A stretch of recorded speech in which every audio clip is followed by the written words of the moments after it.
The Rivers State High Court sitting in Port Harcourt has reaffirmed an order for the Shell Petroleum Development Company to stop the process of termination of contracts handled by local contracting outfit GSA Logistics Services from oil hosting communities in the region. Joseph Kundi has details. The claimants had approached the Port Harcourt-based High Court seeking an interim injunction restraining the SPDC against termination of the GSA Logistics Service contract after the Ijo Youth Council, at a press briefing held in Yanagwa last month, threatened to shut down the oil operations of the company if the process is followed through. The few indigenous contractors that we have that are doing well, we cannot allow anybody, no matter how highly placed you are, to stop them from benefiting from the exploration and the exploitation that is going on in the Niger Delta region.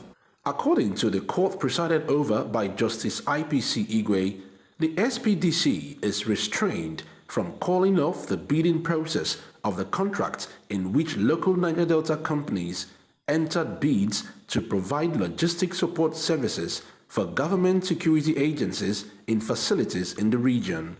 The justice also ruled that the claimant shall enter into an understanding in damages to be paid in favor of the defendants for 5 million naira only, should the motion on notice and substantive case be found to be frivolous. In a reaction, the spokesperson for Shell, Mr. Essian Nelson, points out that the review supervised by the NNPC Upstream Investment Management Services and the NCDMB was conducted through an open and transparent bidding process in compliance with Nigerian content regulations. He insists on the company's commitment to support the development of local communities and companies, pointing out that in 2022, the SPDC JV, Shell Nigeria Exploration and Production Company and Shell Nigeria Gas awarded contracts worth $1.9 billion to Nigerian registered companies.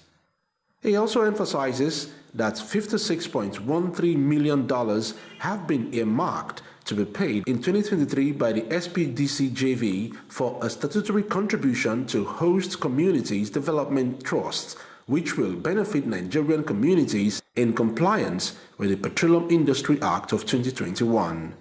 The court, however, adjourns the substantive case to the 20th of June this year. Joseph Kunde, TVC News, Yanagwa.